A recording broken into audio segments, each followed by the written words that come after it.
Hello HEMA friends and welcome to this first episode of my Arming Sword Beginner's Guide. In this series you are going to learn how to use the one-handed medieval knightly sword. In the first episode of this series we are going to give a look to the guards, the blows and the footwork necessary to use this beautiful weapon.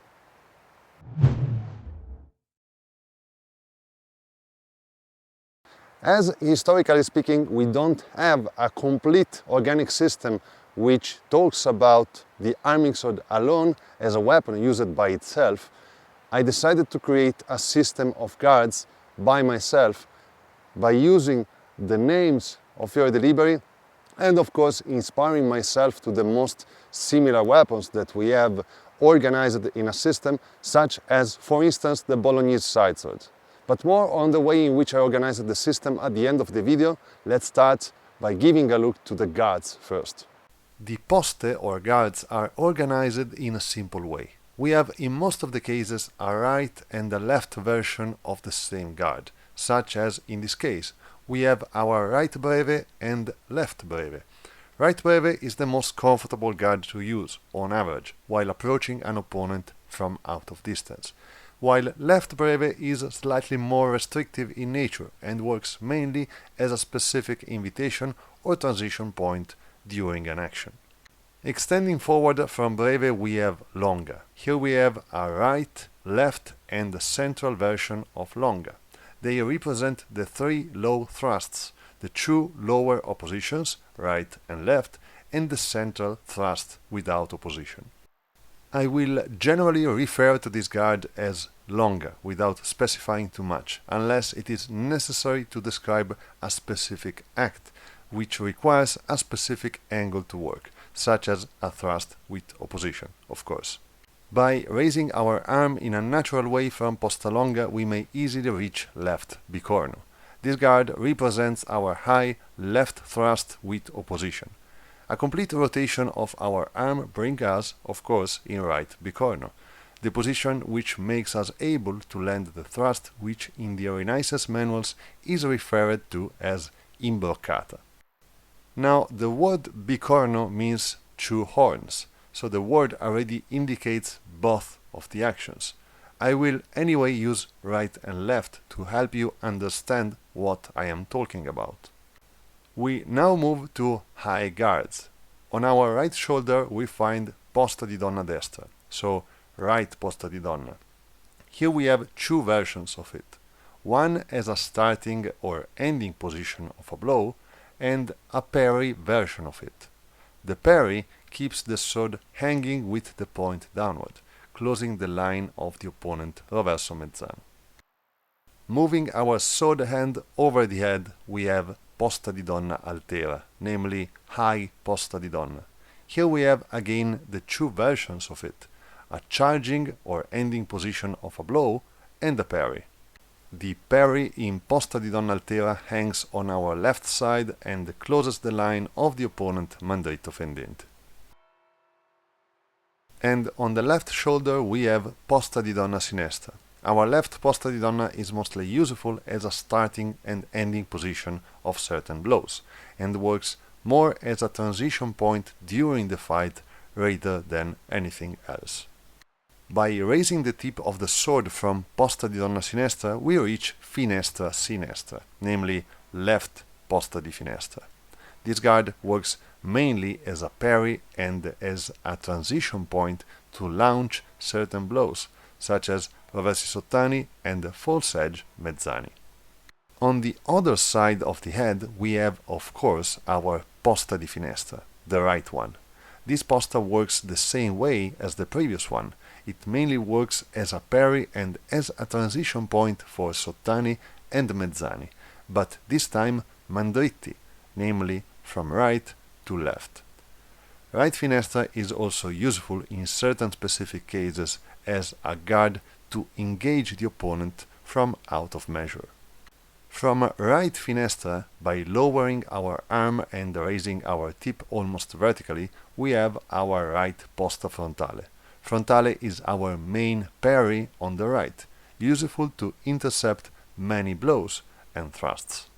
By keeping the arm extended and moving it leftward, we reach left posta frontale. This guard works the same exact way as posta frontale, but on the other side. Good parry with great variety of riposts. Now it's the time for low guards. On the right in front of us we have porta di ferro. With the one-handed sword it is slightly less versatile if compared to using it with the two-handed sword. Still a very good invitation and defensive posture. It is also a parry, by the way, but I will talk more about this in the future. Keeping the weapon in front and moving toward the left we have dente di cinghialo. Decent invitation and a relatively good defensive guard. With the one-handed sword is slightly more versatile and allows for more offensive options if compared to its use with the two-handed sword. Again, it can be used as a parry in certain conditions. Moving our sword backward we reach posta di sottobraccio. This is a pretty common invitation used in the one-handed sword, more effective than dente di cinghialo in delivering defensive actions, but easy to read by the experienced fencer. It is on the other hand the guard which can cover directly the most lines if compared to any other guard. And on the other side we have, of course, coda longa, more a transitioning point than anything else. Coda longa is a condition reached while delivering a full reverso fendente or mezzano sometimes, meant to strike through the opponent. It works also as an invitation as any other guard, but its exaggerated and theatrical way of inviting works mostly as a one-trick pony in many cases. While talking about blows, we have to divide them in 4 different types of blows. We have fendenti, which are downward strikes which are more vertical than horizontal. We have mezzani, which may be horizontal or slightly upward or slightly downward strikes, namely they are more horizontal than vertical in nature. And we have sottani, which are upwards, this time vertical strikes, which are again more vertical than horizontal. This is the way in which cuts are divided. And then, of course, we have thrusts. We have 5 different thrusts. One which is in the center, and then we have 2 low thrusts and 2 upper thrusts, which are closing the 4 lines of attack of the opponent. Every single type of cut can be landed either with the false edge or the true edge. Distinguishing between the two is pretty easy. The true edge is where your 4 fingers are, while the false edge is faced toward the back of your hand. Cuts and thrusts starts, move through and ends in a posta. Poste should not be seen as a fixed position, but as a conceptual organization of where the blade is in the space around the fencer. By connecting the poste with cuts and thrusts, you may end up creating hundreds of combinations of movements. Thrusts needs to be landed with proper intention and the arm needs to be properly extended to present a stronger structure to the opponent, especially when the thrust is delivering an opposition. Opposition means that a thrust is opposing the blade of our weapon against the one of the opponent, where the weapon already is or where it is going to be soon. We will analyze this concept deeply in the future episodes. Very good. Let's now give a look to the footwork now. The first is the step. The execution is pretty simple. While moving forward, the front foot moves first and the back one follows. To move backward instead is the opposite. Extend the back leg first and then instantly follow with the body and the front foot. Try to always keep a similar distance between front and back foot after executing the step. It is useful to maintain good mobility and to have more control on the space breached. The second movement is the lunge. We can think about the lunge as a step which doesn't recover the back foot. Lunge depth and consequently distance breached need to be related with the ground conditions. On a slippery ground, a small lunge is advisable, while on a grippy surface it is possible to extend more the movement. The lunge can theoretically be executed backward too, even if the conditions in which to apply it tend to be kind of niche. The third movement is the passing step. It doesn't require much explanation, as you can see. It is basically walking. The passing step is a relatively slow movement if compared to the others, but is a crucial component of footwork, both defensively and offensively speaking.